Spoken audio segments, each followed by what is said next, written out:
오늘 우리에게 주신 하나님의 말씀은 마가복음 9장 30절에서 37절 말씀입니다.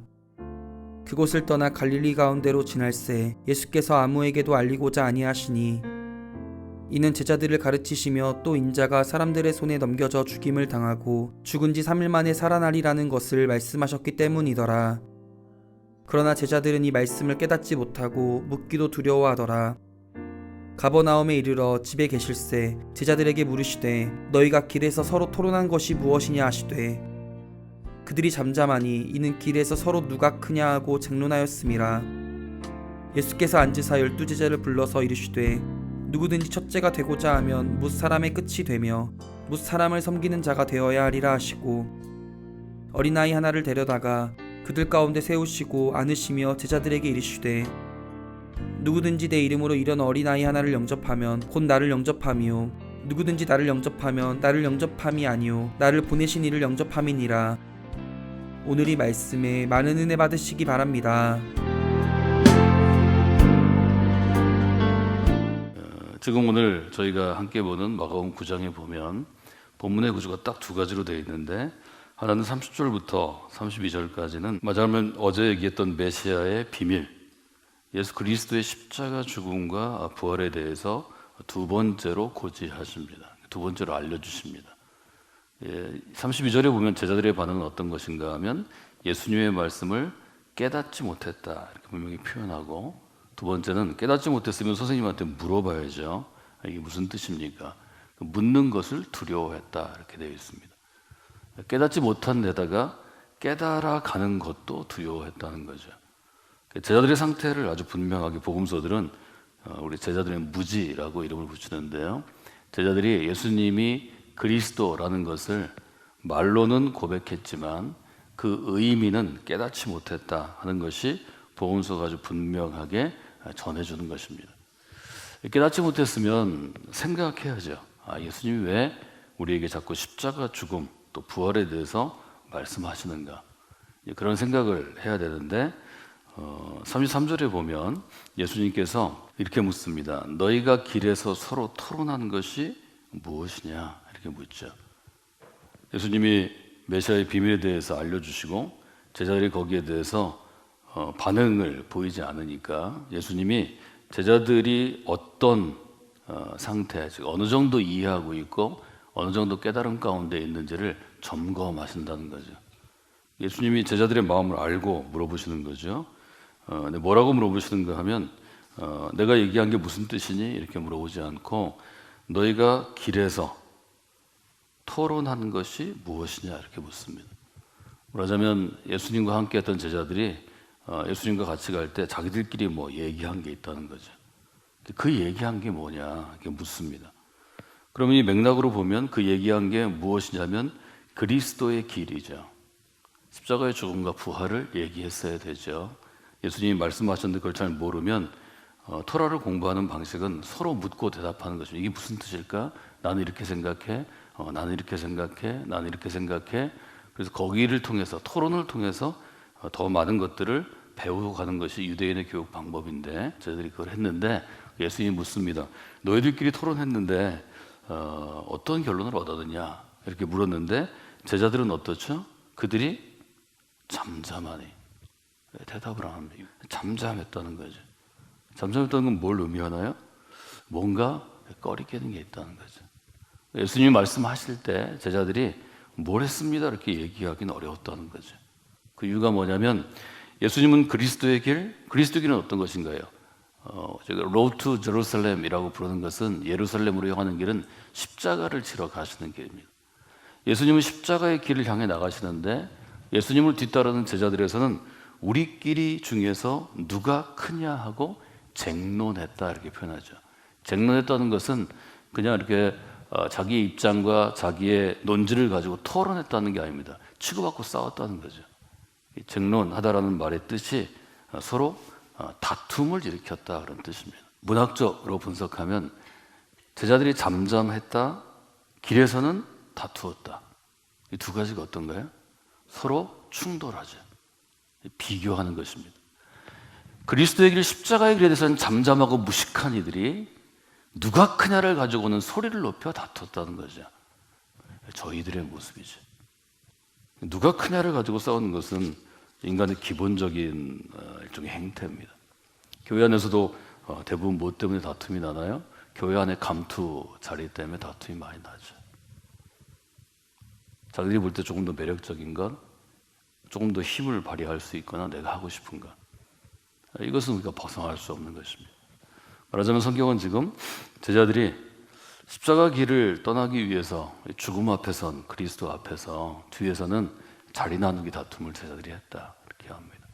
뭘 다툰다는 것은 그리스도의 길을 완전하게 오해하고 있다. 그리스도의 길이 말하자면 유대를 독립시켜서 어떤 정치적인 힘을 갖는 것으로 분명하게 생각하고 있다는 것을 계속해서 복음서는 보여줍니다. 실제는 그것이 우리들의 모습입니다.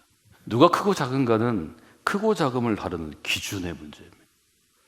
세상이 크고 작음을 가르는 것이 힘이고 숫자이고 유능함이라면 교회는 어떻게 해야 될까? 이 점을 우리가 아주 크게 고민해야 합니다. 여전히 제자들은 무엇이 더 큰가, 무엇이 더 힘이 있는가, 어떤 게 더 많은가, 보이는 숫자와 규모로 평가하고 있다는 거죠. 한국 사회를 뭐라고 얘기하나요? 제가 한번 소개해드렸지만 피로사회라는 책을 한 분이 쓴 적이 있습니다. 한국 사회는 모두를 피로하게 하는 사회입니다. 그것은 경쟁을 부추기는 사회이기 때문입니다. 교회마저 사람을 피로하게 하고 경쟁을 부추기고 세상의 평가대로 사람을 대하면 세상에서 패배한 사람들은, 세상에서 밀려난 사람들은 어디 가서 위로를 받나요? 그 역할을 교회가 하지 못하면 이단들이 하게 되는 거죠. 그러면 교회도 무너지고 사회도 무너지는 것입니다. 이단을 왜 우리가 경계하는가 하면 이단은 교회를 빙자해서 사람들에게 잠시 안식을 주지만 더 큰 것을 빼앗아 가기 때문입니다. 가정을 파괴하고 직장생활을 못하게 하고 인생을 파괴합니다. 이단은 사단의 전략입니다. 이단이 힘쓰는 사회가 되지 않으려면 교회가 교회다워져야 합니다. 사랑하는 여러분, 우리 신앙에 분명한 변화가 있어야 합니다. 우리의 마음 자세가 달라져야 하고 그리스도를 향한 고백이 분명히 서야 하고 사람을 바라보는 눈, 세상을 바라보는 눈, 누군가를 평가하는 눈, 어떤 현상을 바라보는 눈, 기준이 바뀌어야 합니다. 우리 교회가 어떤 상황과 어떤 환경에서 자라난 사람이든 그 기준이 그리스도의 기준으로 바뀌는 역사가 있기를 원합니다. 여러분이 먼저 그렇게 되셔야 하고 우리 교회에 들어온 모든 사람들이 그리스도의 기준으로 사람을 보게 하소서, 그리스도의 기준으로 세상을 살게 하소서, 그리스도의 기준 위에 서게 하소서, 이렇게 기도하셔야 합니다. 여러분이 그런 분들이 되시기를 주님의 이름으로 축원해드립니다. 경쟁은 우리를 불안하게 하고 스트레스받게 합니다. 여러분들이 기준의 변화가 있지 아니하면 우리 사회가 주는, 또 현대 사회가 주는 불안과 스트레스로부터 자유로워지기 어렵습니다. 한 목사님이 한국 사회에 대해서 얘기하면서 야고보서 3장을 재미있게 풀었는데 3장 중에 14절에 이런 구절이 있습니다. 너희 마음속에 독한 시기와 다툼이 있으면 자랑하지 말라. 우리만 그런 줄 알았더니 야고보서를 읽던 그 시대에도 성도들의 마음 가운데 두 가지가 있었다는 거죠. 어떤 것인가요? 독한 시기와 다툼입니다. 시기와 다툼은 일종의 형제 같은 거죠. 이 동전의 양면 같은 거죠. 시기가 있는 곳에는 다툼이 있고요. 다툼은 시기 때문에 오는 경우가 많습니다. 여러분 주변에 다툼이 많으면 여러분이 특별히 다른 사람보다 시기심이 많은 사람입니다. 매일 여러분들이 그 시기심을 조금 더 긍정적인 에너지로 바꾸기 위해서는 그리스도 앞에 무릎 꿇으셔야 합니다. 시기라는 단어가 어떤 단어하고 동의어인가 하면 열과 동의어입니다. 우리는 이것을 열정이라고 표현할 수 있습니다. 무슨 일을 할 때 열심히 많으면 시기심이 많습니다. 교회 안에서도 특별하게 일하는 분들을 보고 때때로 제가 놀랄 때가 있는데 너무 열심히 일하는데 그 일하는 이유가 그리스도를 너무 사랑하기 때문이라든지 너무 하나님의 은혜가 감사해서가 아니라 내가 늘 옆에 두고 경쟁하는 A 집사보다 더 많이 인정받고 싶어서라는 거죠. 이런 분들이 열심히 일할 때 있습니다. 그때 여러분들이 여러분의 마음을 잘 조정하시고 신앙의 기준을 잘 세우셔야 합니다. 삶의 열정은 중요한 것입니다. 열정은 중요하지만 그것이 독해서는 안 된다는 거죠. 독한 시기라고 되어 있는데 저는 굉장히 절묘한 단어의 배합이라고 생각합니다. 열정은 중요한 것이지만 그 열정은 사람을 살리는 것이어야 합니다. 열정은 교회를 살리는 것이어야 하고 열정은 하나님의 마음에 적합한 것이어야 합니다. 이 독하다는 것은 영향력을 주는 것인데 부정적인 영향력을 줍니다. 사람이 결기가 있어가지고 강단 있는 열정과 독한 열정은 다른 것입니다. 시기는 왜 문제가 되나요? 시기는 성경의 모든 문제의 근원입니다. 가인과 아벨은 왜 첫사람을 저지르게 됐나요? 형제에 대한 시기였습니다. 어떻게 요셉과 형제들은 형제를 노예로 팔아먹는 이런 파렴치하고 패륜적인 일을 하게 됐나요? 시기였습니다. 모세도 아론과 미리암과 크게 다툽니다. 이것도 시기입니다. 여러분은 시기가 아니라 하나님을 향한 열정으로 하나님께 충성하는 분들이 되셔야 합니다. 우리 교회가 그런 그리스도인들을 세우는 교회가 되기를 원합니다. 예수님이 뭐라고 교훈하시나요? 어린아이를 데려다가 그들 가운데 세우시고 안으시며 이르시기를. 37절 다시 한번 읽어볼까요? 누구든지 내 이름으로 이런 어린아이를 영접하면 곧 나를 영접하며 누구든지 나를 영접하면 나를 영접함이 아니요 나를 보내신 이를 영접함이니라. 여기서 어린아이는 어린아이 자체가 아니고요, 종하고 돈이라는 단어입니다.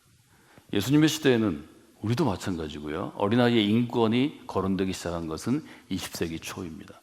우리는 방정환 선생이 어린이날 만든 거 얘기하죠. 어린이는 사람이 아니었습니다. 재산이었습니다. 재산. 부모의 재산입니다. 어린아이를 죽고 죽이는 것은 부모가 결정할 수 있는 것입니다. 예수님의 시대에도 보잘것없는 존재입니다.